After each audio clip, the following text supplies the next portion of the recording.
जय हिंद दोस्तों। आप सभी का अपने YouTube चैनल एएस के टीचिंग टेम्पल में स्वागत है। आज का लेक्चर बेहद ही महत्वपूर्ण होने वाला है क्योंकि इस लेक्चर से यानी इस टॉपिक से बराबर प्रश्न एग्जामों में देखने को मिलते हैं, तो बिल्कुल आप लोग इस टॉपिक को मिस नहीं करेंगे। आज की टॉपिक होने वाली दोस्तों एंशिएंट हिस्ट्री में हम लोग देखने वाले हैं वैदिक काल, जो बेहद ही महत्वपूर्ण है। लेक्चर नंबर ये 5 है। ऑलरेडी हम लोगों ने 4 लेक्चर को कंप्लीट कर रखा है। पहला लेक्चर था दोस्तों हमारा पाषाण काल और दूसरा लेक्चर था, दूसरी टॉपिक थी हमारे सैंधव सभ्यता, और आज का लेक्चर होगा वैदिक काल, जो UP PSC GIC LT exam के लिए तो बेहद ही महत्वपूर्ण है, अन्य एग्जामों के लिए तो बहुत ही महत्वपूर्ण साबित होगा। तो सभी मित्र इस वीडियो को देखेंगे, मिस नहीं करेंगे। चलिए आइए देखते हैं, स्टार्ट करते हैं। जीआईसी एलटी एग्जाम जो 17 जनवरी 2026 को परीक्षा होनी है, डेट मेंशन हो चुका है। जो भी इस टॉपिक से महत्वपूर्ण तथ्य बनेंगे उसको हम लोग कंप्लीट करेंगे। साथ ही साथ दोस्तों उसके बाद हम लोग प्रीवियस ईयर क्वेश्चन पेपर को भी सॉल्व करेंगे इसी लेक्चर के दौरान। तो आप सभी वीडियो के लास्ट तक बने रहिए। देखते हैं पहला प्रश्न वैदिक काल का क्या बनता है। परंपरागत रूप से पंचजन में शामिल 5 प्रमुख आर्य कबीले हैं, कौन कौन से? ये पुरु है, यदु है, तुर्वसु है, अनु है, द्रुह है। तो थोड़ा सा क्रम आप लोग बना के रखिएगा, क्योंकि इतिहास में अब दोस्तों जितने भी युद्ध से प्रश्न पूछे जा रहे हैं, महत्वपूर्ण समितियां से प्रश्न पूछे जा रहे हैं, सब कूट वाले मिले पूछे जा रहे हैं और मिलान करने वाले पूछे जा रहे हैं। तो आप लोग पहले से प्रिपेयर रहिए, पैटर्न बदल चुका है। तो आइए हम लोग आगे बढ़ेंगे। अगला तथ्य देखेंगे, सही सुमिलित है। तो मिलाइए कौन किससे संबंधित है। ऋच किसे कहते हैं? इसमें ब्रह्मांड और मनुष्य को संचालित करने वाले विधि सिद्धांत हैं। सामवेद, इसमें जप के निमित्त मंत्रों का संकलन किया गया है। सामवेद में यजुर्वेद, इसमें बलि की व्याख्या की गई है। और ब्राह्मण, इसमें पुजारियों को अनुष्ठानों यानी कर्म कांडों के संदर्भ में मार्गदर्शन दिया गया है। चलिए, ये कुछ इस तरीके से चीज़ें पूछी गई हैं, तो आप लोग अच्छे से चीज़ों को समझते हुए वीडियो के लास्ट तक बने रहिए। बहुत ही शानदार तरीके से वैदिक काल को हम लोग कंप्लीट करेंगे। इस चैप्टर को बहुत ही महत्वपूर्ण होगा, एंशिएंट हिस्ट्री का यह चैप्टर। तो बिल्कुल आप लोग 2 पार्ट में हम लोग कंप्लीट कर लेंगे प्रीवियस ईयर क्वेश्चन पेपर के साथ। तो आप लोग बने रहिए, चीज़ों को समझते हुए हम लोग आगे बढ़ेंगे। चलिए, ऋग्वेद, वैदिक देवताओं में सबसे महत्वपूर्ण तो कौन था? इंद्र थे। इंद्र थे, बहुत पूछा है, आप लोग को पता होना चाहिए। ऋग्वेद में तक्षण कहते हैं बढ़ई को। बढ़ई को क्या कहते हैं दोस्तों? तक्षम कहते हैं। स्टार कर लेंगे। वैदिक काल में प्रयुक्त पुर का क्या अर्थ है? पुर का मतलब होता है दोस्तों दुर्ग से संबंधित है। नासदी सूक्त संबंधित है किससे? ऋग्वेद से संबंधित है। श्रुति साहित्य का या श्रुति साहित्य कहा जाता है किसे? वेदों को श्रुति साहित्य कहा जाता है, जो सुनकर एक ज्ञान प्राप्ति होती है। तो चीज़ों को हम लोग समझते चलेंगे। आइए, लेक्चर बहुत ही महत्वपूर्ण होने वाला है, और आज की इस लेक्चर को आप लोग अपने मित्र ग्रुप में शेयर कर दीजिए, ताकि सभी मित्र इस चैनल से जुड़कर शानदार तरीके से कॉम्पिटिटिव एग्जाम की तैयारी कर सकें। तो पहले आप लोग तुरंत पहले सेशन को लाइक करिए फटाफट। आप सभी दोस्तों लाइक करिए और शेयर करिए अपने मित्र ग्रुप में, ताकि सभी मित्र अच्छे से जुड़ के तैयारी कर सके, और कमेंट करके बताएंगे आज का सेशन कैसा रहा। यह लेक्चर नंबर 5वां है। ऑलरेडी हम लोगों ने 4 लेक्चर कंप्लीट कर रखा है, मैं पहले बता चुका हूँ ऊपर। तो आप लोग चीज़ों को समझते हुए समझेंगे। मंत्र, ब्राह्मण, आरण्यक तथा धर्मसूत्र में से वेदों का नहीं माने जाते हैं। वेदों का भाग कौन नहीं माना जाता है दोस्तों? धर्मसूत्र नहीं माना जाता है। तुर्वसु, पुरु, भरत तथा द्रोह में से ऋग्वैदिक युग के पंचजन में कौन सम्मिलित नहीं है? अभी जैसे हम लोग ऊपर देखे हैं, पंचजन में किस किस को सम्मिलित किया गया था दोस्तों? भरत को सम्मिलित नहीं किया गया था। जस्ट अभी हम लोग देखकर नीचे आ रहे हैं। और वैदिक काल, ये जो वैदिक काल है ना, ये वैदिक काल सभी एग्जाम के पॉइंट ऑफ व्यू से बहुत ही महत्वपूर्ण टॉपिक है। चाहे आपका मेंस हुआ, यूपी पीसीएस मेंस हुआ या यूपीएससी मेंस हुआ, सभी में दोस्तों एग्जाम में यहाँ से मेंस लिखने के लिए क्वेश्चन पूछे जाते हैं, और प्री वाले एग्जाम में भी प्रश्न यहाँ से बनते हैं, और यूपी पीएससी में भी आपको देखने को मिलेंगे। तो बिल्कुल आप लोग अच्छे से चीज़ों को तैयारी करते हुए आगे बढ़ेंगे। बहुत ही शानदार प्लेटफॉर्म पर आप लोग तैयारी कर रहे हैं दोस्तों। आइए आगे बढ़ेंगे हम लोग। वैदिक काल में युद्ध का देवता किसे कहा गया है? इंद्र को युद्ध का देवता कहा गया है। तत्त्वत्वमसि का अभिप्राय है आत्मा और ब्रह्मा में अभेद है। छांदोग उपनिषद, मुंडक उपनिषद, शतपथ ब्राह्मण तथा बृहदारण्यक उपनिषद में पहली बार पुनर्जन्म के सिद्धांत की प्रणालीगत व्याख्या मिलती है किसमें? तो शतपथ ब्राह्मण में मिलती है। तो ऐसे प्रश्नों को थोड़ा सा आप लोग क्रिएटिव माइंड से समझेंगे, प्रश्न पूछे गए हैं, तो इसलिए मैं पहले से आप लोग को मेंशन करता चल रहा हूँ, ताकि चीज़ें आप लोग के लिए आसान हो जाए। तो बिल्कुल आप लोग वीडियो क्लास तक बने रहिए। चलिए आगे बढ़ते हैं हम लोग। अगला तथ्य देखते हैं इसको कंप्लीट करने के बाद हम लोग प्रीवियस ईयर क्वेश्चन पेपर देखेंगे इसी लेक्चर के थ्रू। तमसो माँ ज्योतिर्गमय कथन लिया गया है कहाँ से? देखिए ये कथन बहुत बार पूछा एग्जामों में, तो स्टार कर लेंगे। बृहदारण्यक उपनिषद से लिया गया है तमसो माँ ज्योतिर्गमय। ठीक है। ऋग्वेद, अथर्ववेद, बौधायन, धर्मसूत्र तथा वशिष्ठ धर्मसूत्र में से पुनर्विवाहिता स्त्री के लिए प्रयुक्त पुनर्भु शब्द का उल्लेख सर्वप्रथम मिलता है कहाँ पे? तो ये मिलता है दोस्तों अथर्ववेद में। ऐसे प्रश्नों को थोड़ा सा आप लोग क्रिटिकल हो जाइए और अच्छे समझने का प्रयास करेंगे, क्योंकि हम लोग JSC-LT एग्जाम देने वाले हैं। तो JSC-LT में ऐसे प्रश्न बन सकते हैं, तो बिल्कुल आप लोग निश्चिंत होकर तैयारी करते रहेंगे। जिसका डेट 17 जनवरी दोस्तों, 17 जनवरी को SST का एग्जाम होना है। 17 जनवरी 2026 को नए सत्र में इनकी परीक्षाएं होनी है। तो बिल्कुल आप लोग अच्छे तैयार करते चलेंगे। समय बहुत कम है दोस्तों और सिलेबस ज़्यादा है, कभी कंप्लीट करना है सभी को। अनुलोम प्रतिलोम सहजाति व सगोत्र विवाह में स्मृतिकारों ने अत्यंत निषिद्ध माना है किसे? तो सगोत्र विवाह को माना है। सुमेलित करिए। चलिए आइए हम लोग सुमेलित कर लेते हैं। यहाँ से प्रश्न बना है। ऋग्वेद ऐतरेय ब्राह्मण से संबंधित है, सामवेद पंचविद से, यजुर्वेद शतपथ ब्राह्मण से और अथर्ववेद गोपथ ब्राह्मण से संबंधित है। ये आप लोग अच्छे तैयार कर लीजिए। यहाँ से प्रश्न बना है तो मैं आपको मेंशन करता चल रहा हूँ, आपको बताता चल रहा हूँ। चलिए आइए हम लोग अगले तथ्य की तरफ मूव करते हैं। अगला तथ्य क्या बनता है एग्जाम के पॉइंट ऑफ व्यू से? आइए दोस्तों हम लोग आगे बढ़ते हैं। सभी चीज़ों को हम लोग समझते हुए चलेंगे, महत्वपूर्ण तथ्य प्लस PYQ के साथ चलेंगे। चलिए आइए हम लोग अगला तथ्य देखते हैं। यहाँ से सभी तथ्य महत्वपूर्ण है दोस्तों। हाँ है JSC-LT एग्जाम में पूछे जाने की, तो मैं उसे मेंशन करता चल रहा हूँ, आप लोग उतना जरूर फॉलो करिए दोस्तों। ऋग्वेद में अम्बितमे नदीतमे देवीतमे कहा गया है, तो एज इट स्टार कर लें। इस प्रश्न को बहुत पूछा है। अम्बितमे देवीतमे नदीतमे, तो सरस्वती नदी को कहा गया है, तो स्टार कर लेंगे। ऋग्वेद में तसर शब्द प्रयुक्त हुआ है जो चरखी के लिए हुआ है। निरुक्त का प्रणेता किसे कहा गया है? यास को कहा गया है। जो चीज़ें मैं बताता चल रहा हूँ आप लोग उस पर मेंशन करते चलेंगे और उससे अच्छे से तैयार कर लीजिए। 2 से 3 बार आप लोग वीडियो देखेंगे तो चीज़ें अच्छे से रिवीजन हो जाएंगी और उसके बाद आप लोग PDF से रिवाइज कर लीजिए अगर ये, तो चीज़ें आसान हो जाएंगी आप सभी दोस्तों के लिए। Charles Wilkins, BA Smith, M Max Muller तथा सर विलियम जोन्स में से वह जिसने सर्वप्रथम यह सुझाव दिया कि संस्कृत, लैटिन तथा ग्रीक एक ही भाषा परिवार से संबंधित है, तो किसने दिया था यह सुझाव? सर विलियम जोन्स ने दिया था। तो राइटर्स भी प्रश्न बने हैं, थोड़ा सा ध्यान देंगे इसे भी। उत्तर वैदिक काल में पागलपन, सॉरी देखिए यहाँ पे मैं मिस कर गया। उत्तर वैदिक काल में पालागल से तात्पर्य है संदेशवाहक है। सप्तपदी का सही अर्थ क्या है दोस्तों? 7 प्रतिज्ञा या वचन निभाना।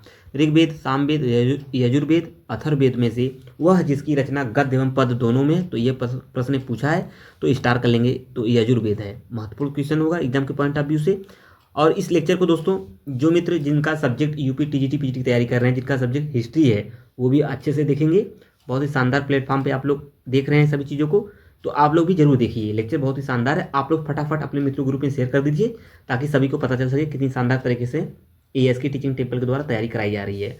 आरण्यक, धर्मसूत्र, निरुक्त व शुल्भ सूत्र में से वह ग्रंथ जो भारतीय गणित का प्राचीनतम साक्ष्य मिला है, यह है तो शुल्भ सूत्र से। कहाँ से? शुल्भ सूत्र से।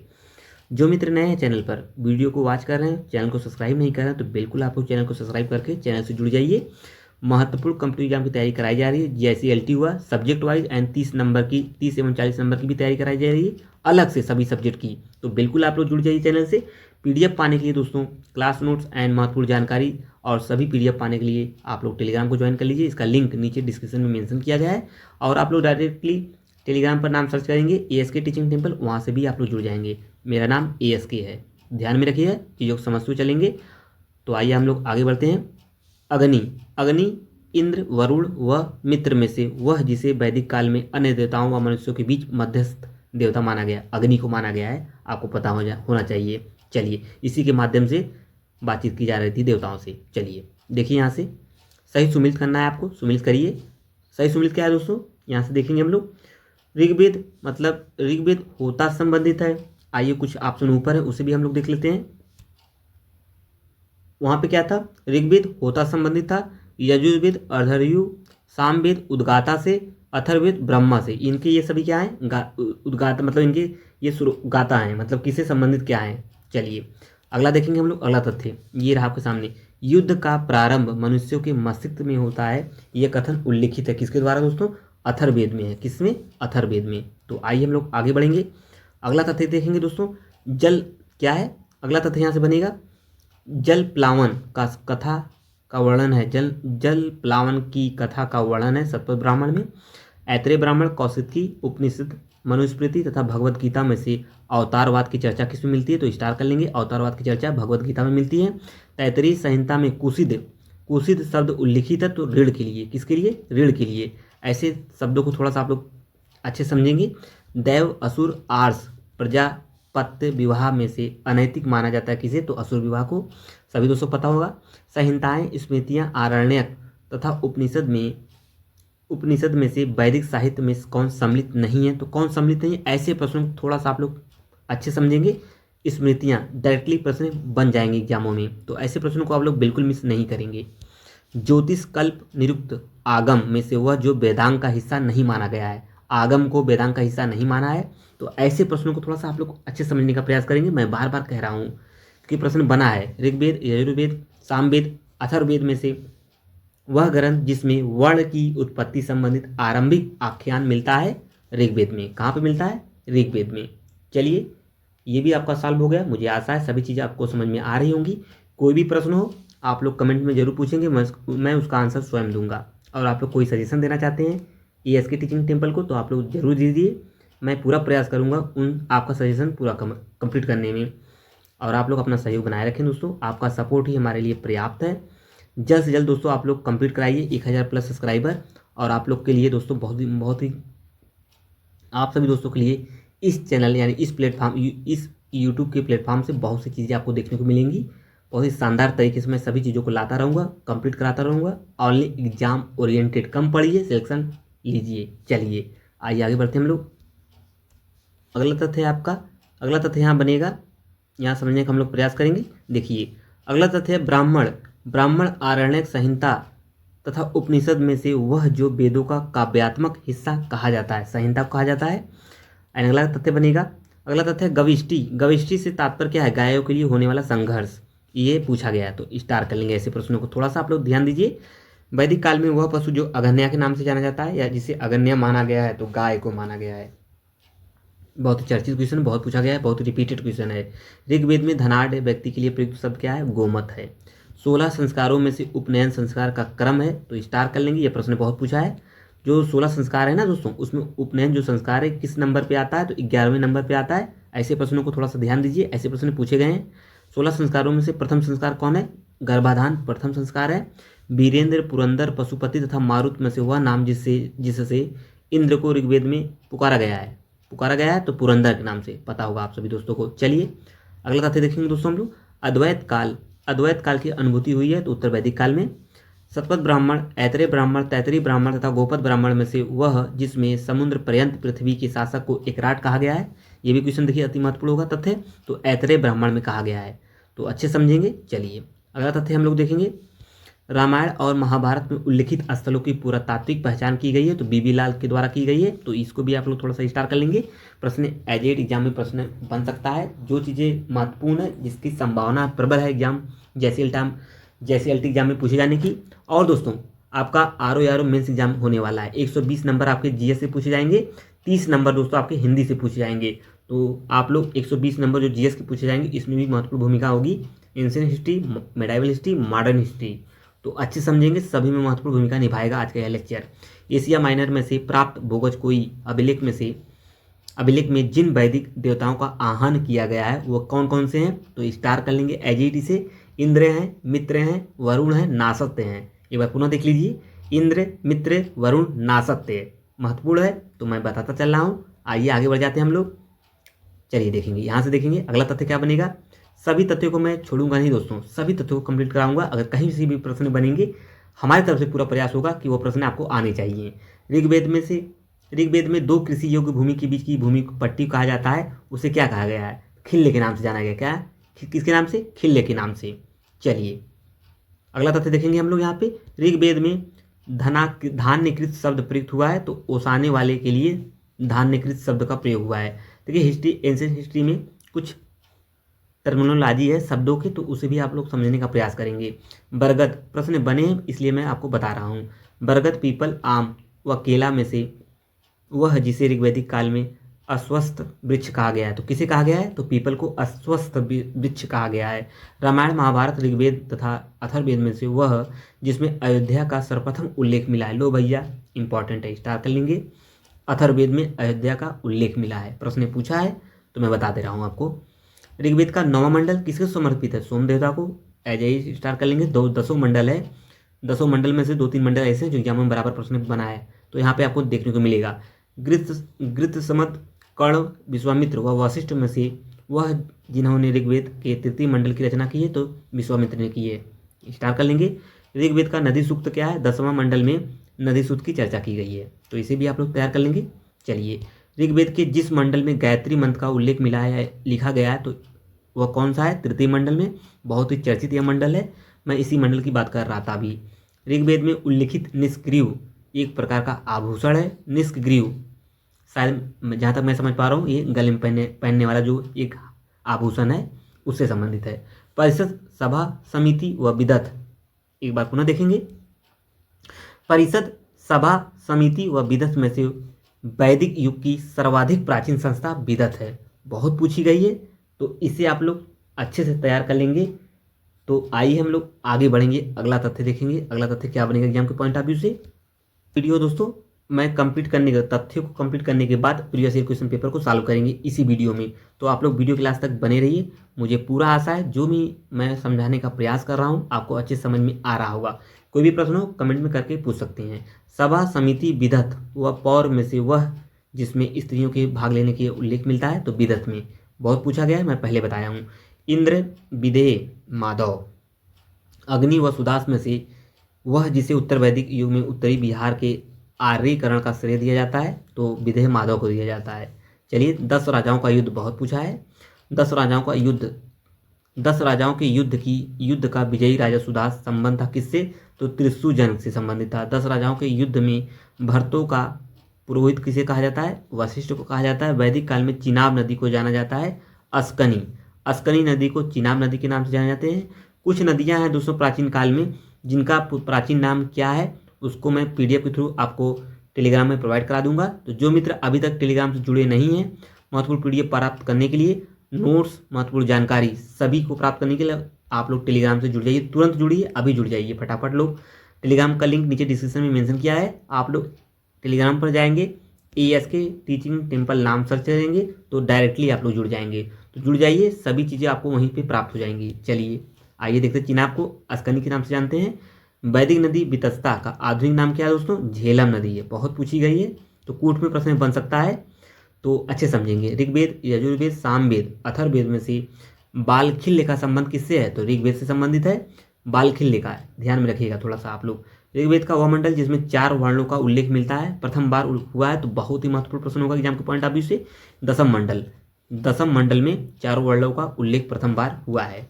तो आइए, गार्गी, अपाला, कात्यायनी, मैत्रेयी में से वह जिसका उल्लेख ऋग्वेद में मिलता है, तो अपाला का ऋग्वेद में मिलता है। ये सभी कौन है आप लोग कमेंट करके बताएंगे। चलिए अगला तथ्य देखेंगे हम लोग। अगला तथ्य देखेंगे यहाँ से, ये रहा आपके सामने। तथ्य क्या बनेगा? बृहदारण्यक उपनिषद या बृहदारण्यक, छांदोग्य, कौशितकी या श्वेताश्वर में से वह उपनिषद जिसमें याज्ञवल्क्य और मैत्रेयी का दार्शनिक संवाद मिलता है या वर्णित है, तो किस में मिलता है? तो ऐसे प्रश्नों को थोड़ा सा आप समझने का प्रयास करेंगे। प्रश्न थोड़ा टफ है ये प्रश्न। बृहदारण्यक उपनिषद में मिलता है। मैत्रेयी, गार्गी, घोषा, अपाला में से दार्शनिक वाद विवादों की एक कुशल वक्ता कौन थी या कौन थे? तो गार्गी था। ठीक है, आइए आगे बढ़ेंगे हम लोग। यहाँ से देखेंगे, अध्यात्म ज्ञान के विषय में नचिकेता और यम का संवाद प्राप्त होता है। एंशिएंट हिस्ट्री का बहुत ही इंपॉर्टेंट क्वेश्चन है, तो ये पूछा गया है। तो यह दोस्तों कंठोप उपनिषद में नचिकेता और यम का संवाद प्राप्त होता है। इंद्र, वरुण, अग्नि व रुद्र में से वह देवता जिसे असुर उपाधि दी गई है असुर की, तो वरुण को दी गई है। ठीक है, ऐसे प्रश्नों को थोड़ा सा आप लोग समझने का प्रयास करेंगे। ईरानी ग्रंथ जिंद अवस्था में अहुर मजदा कहा गया किसे? अरुण को कहा गया। तो स्टार कर लेंगे इससे भी प्रश्न को। इंद्र, वरुण, पूषण, अश्विन में से वह जिसे वैदिक काल में जल का देवता माना गया, किसे माना गया है? वरुण को माना गया है। सतलज नदी, सतलज नदी का प्राचीन नाम क्या है दोस्तों? सुतुतुरी है। इस छंदोग, बृहदारण्यक व जवालो उपनिषद में से वह जिसमें सर्वप्रथम 4 आश्रमों का उल्लेख मिलता है, तो चारों का वहाँ पे मिला था 10वें मंडल में, और यहाँ पे क्या बोल रहा है दोस्तों? चारों जो इस छंदों के विताड़ने वह जवालो उपनिषद में से वह जिसमें सर्वप्रथम चारों आश्रमों का वर्णन मिलता है, तो जवालो उपनिषद में मिलता है। बहुत ही महत्वपूर्ण प्रश्न बनेगा एग्जाम के पॉइंट ऑफ व्यू से। पुत्र ऋण, पितृ ऋण, गुरु ऋण या ऋषि ऋण व देव ऋण में से वह जो 3 ऋणों के सिद्धांत में समाहित नहीं है, तो पुत्र ऋण नहीं है। तो ये हो गए दोस्तों आपके महत्वपूर्ण सभी क्या हो गए, सभी महत्वपूर्ण फैक्ट हो गए, महत्वपूर्ण तथ्यों को हम लोग कंप्लीट कर लिए हैं।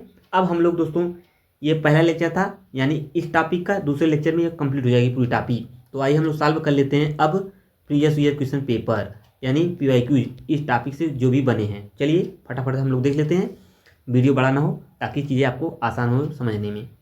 वैदिक काल का निम्नलिखित में से वैदिक साहित्य में कौन सम्मिलित नहीं है, तो कौन सम्मिलित नहीं है दोस्तों, आप लोग बताते रहिए कमेंट में। राइट आंसर है स्मृतियाँ, संहिताएं, आरण्यक, उपनिषद सम्मिलित हैं। तो आइए व्याख्या भी देख लेते हैं। वैदिक साहित्य में श्रुति भी, वैदिक साहित्य को श्रुति भी कहा जाता है। श्रुति का शाब्दिक अर्थ होता है तो सुना हुआ, मैं पहले बताया हूँ। संहिताएं, आरण्यक, उपनिषद ये सभी इसमें शामिल है। बकिया स्मृतियाँ, जो स्मृतियों की रचना सूत्र काल में हुई है, ना कि इसमें। चलिए सेकंड क्वेश्चन की तरफ मूव करते हैं। निम्नलिखित में से कौन वेदांग का हिस्सा नहीं है, इसे भी मैं बताया हूँ। राइट आंसर है आगम।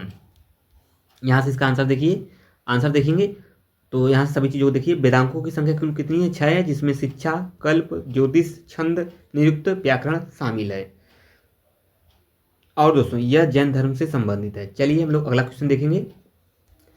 अगला तथ्य क्या अगला क्वेश्चन बनेगा दोस्तों इस टॉपिक यानी वैदिक काल का वैदिक साहित्य का प्राचीनतम ग्रंथ कौन सा है, तो राइट आंसर ऋग्वेद है। ये पता है, बहुत इजी क्वेश्चन है। यहाँ से आप लोग देखेंगे वैदिक साहित्य का प्राचीनतम ग्रंथ ऋग्वेद है। ऋग्वेद जिसमें कुल 10 मंडल हैं, 10 राग युद्ध का उल्लेख 7वें मंडल में मिलता है। तो ये इंपॉर्टेंट है, स्टार कर लेंगे, इसे शॉर्ट नोट्स में मेंशन कर लेंगे।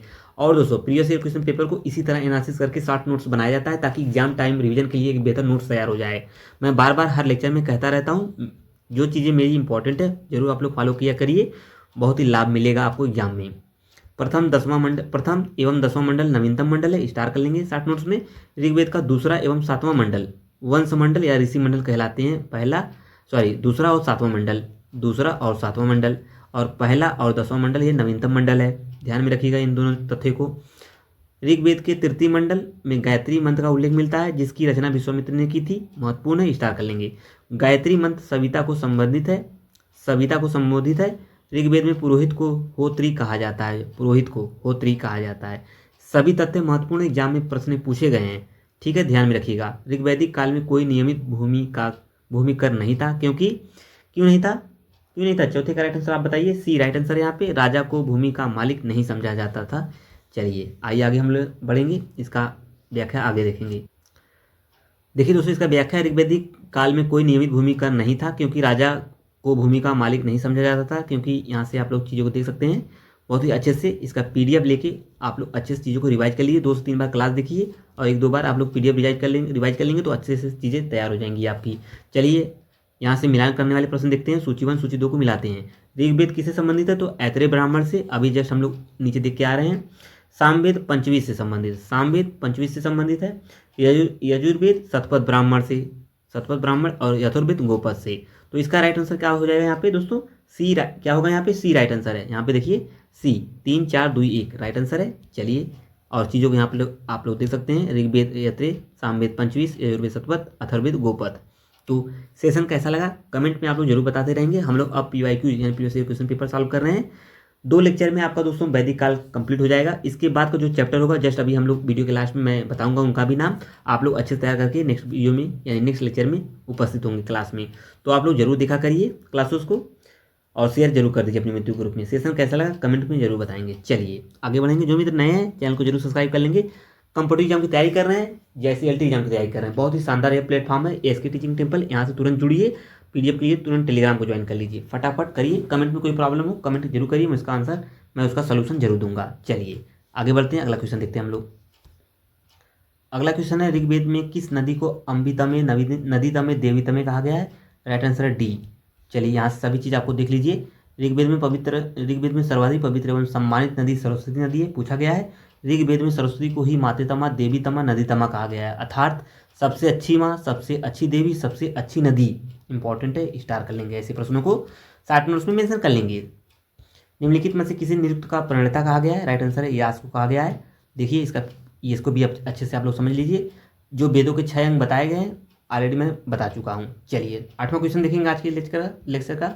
सर्वप्रथम किसने सुझाव दिया कि संस्कृत, लैटिन तथा ग्रीक एक ही भाषा परिवार से संबंधित है? राइट आंसर है सर विलियम जोन्स ने दिया था। महत्वपूर्ण प्रश्न बनेगा एग्जाम के पॉइंट ऑफ व्यू से। प्रवक्ता एग्जाम 2017 में प्रश्न में पूछा भी गया है। इसका व्याख्या भी यहाँ से देख सकते हैं। सन 1786 में अपने एक व्याख्यान में सुझाव दिया था, तो इसे भी आप लोग समझेंगे। नारायण के साथ विष्णु के तादात्म्य का प्राचीनतम उल्लेख प्राप्त हुआ किसमें? तैत्तिरीय आरण्यक में। ये भी देखिए कहाँ सहायक अध्यापक परीक्षा 2018 में पूछा गया है, तो प्रश्न महत्वपूर्ण है। इसका पूरा व्याख्या भी आप लोग अच्छे से तैयार कर लेंगे पीडीएफ लेके। आइए हम लोग आगे बढ़ते हैं। 10वां क्वेश्चन देखेंगे दोस्तों। 10वां क्वेश्चन क्या कह रहा है समझने का प्रयास करेंगे हम लोग। देखिए उत्तर वैदिक काल में पालागल का तात्पर्य क्या है? संदेशवाहक है। पालागल का तात्पर्य संदेशवाहक। चलिए आगे बढ़ते हैं, अगला क्वेश्चन देखेंगे हम लोग। व्याख्या देखेंगे दोस्तों। व्याख्या क्या है? वैदिक काल में रत्नियों की सूची में सबसे अंतिम नाम पालागल होता है, क्योंकि उनका नाम शतपथ ब्राह्मण में आया है, जो उत्तर वैदिक काल के अंत की रचना पालागल एक स्थान से दूसरे स्थान तक संदेश ले जाने वाले दूत या संदेशवाहक के नाम से जानते हैं। 11 सप्तपदी का सही अर्थ क्या है दोस्तों? सप्तपदी का सही अर्थ क्या कहा गया है?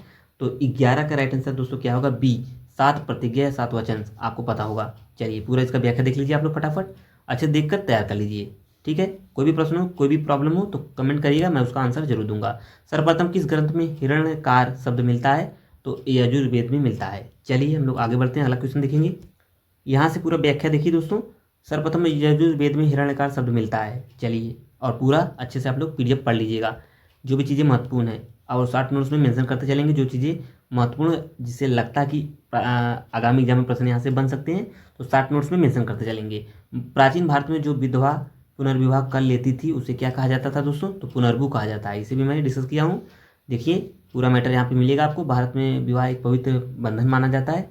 शतपथ ब्राह्मण में पत्नी को अर्धांगिनी, देखिए थोड़ा सा यहाँ इंपॉर्टेंट है, इसे नोट करिए शॉर्ट नोट्स में आप लोग, इसे नोट करिए फटाफट। शतपथ ब्राह्मण में पत्नी को पति की अर्धांगिनी माना गया है। समाज में पुनर्विवाह एवं नियोग प्रथा प्रचलित थी। जो विधवा पुनर्विवाह कर लेती थी उसे पुनर्भू कहा जाता है। 14 क्वेश्चन क्या कह रहा है दोस्तों, देखेंगे यहाँ से। इनमें से कौन वैदिक सूर्य देवता नहीं है? तो कौन नहीं है? 14 का राइट आंसर दोस्तों बनेगा सी, आपका विश्वकर्मा नहीं है। चलिए अगला क्वेश्चन देखेंगे हम लोग। यहाँ से इसका पूरा व्याख्या भी देख लीजिए आप, यहाँ से पूरा देखिए। चलिए अगला क्वेश्चन है 15। वेदों को कहा जाता है ध्वनि का उच्चारण करने वाला, मैं पहले बताया हूँ। यहाँ से देखेंगे वेदों का शाब्दिक अर्थ दोस्तों ज्ञान। वैदिक साहित्य को श्रुति भी कहा जाता है। श्रुति का शाब्दिक अर्थ दोस्तों सुना हुआ, तो मैं पहले डिस्कस कर दिया हूँ। चलिए आगे बढ़ेंगे। अगला प्रश्न देखेंगे 16। वेदों को कहा जाता है, क्या कहा जाता है? श्रुति, पहले देख चुका हूँ। आइए दोस्तों आगे बढ़ेंगे, अगला तथ्य देखेंगे हम लोग। अगला देखिए, ये लास्ट प्रश्न था दोस्तों, मतलब जो 16 प्रश्न था ये लास्ट प्रश्न था। यहाँ से हम लोग देखें क्या प्रश्न था दोस्तों। ये प्रश्न था इसमें वेदों को क्या कहा जाता है? तो वेदों को कहा जाता था दोस्तों श्रुति, जिसे सुनकर हम लोग समझते पूछते हैं। ये होती है दोस्तों पहला लेक्चर था वैदिक सभ्यता का, वैदिक काल का फर्स्ट लेक्चर। सेकेंड लेक्चर में यह टॉपिक वैदिक काल पूर्णतः कंप्लीट हो जाएगी प्रीवियस ईयर क्वेश्चन पेपर के साथ, महत्वपूर्ण तथ्यों के साथ। चलिए आज का लेक्चर कैसा लगा जरूर बताएंगे, सेशन कैसा है कमेंट करके जरूर बताएंगे। जाने से पहले चैनल को जरूर सब्सक्राइब कर लेंगे। जैसी एलटी एग्जाम की तैयारी करें तो बिल्कुल आप लोग एएसके टीचिंग टेम्पल को सब्सक्राइब कर लेंगे। जो मित्र पीजीटी एग्जाम की जिनका सब्जेक्ट हिस्ट्री है, तो बिल्कुल आप लोग अच्छे से तैयारी करिए। पूरी हिस्ट्री को मैं कंप्लीट कराऊंगा बहुत ही जल्द दोस्तों, तो आप लोग चीज़ों को समझते हुए अब मिलते हैं नेक्स्ट लेक्चर में। तब तक के लिए आप सभी का बहुत बहुत धन्यवाद। जय हिंद दोस्तों, थैंक यू।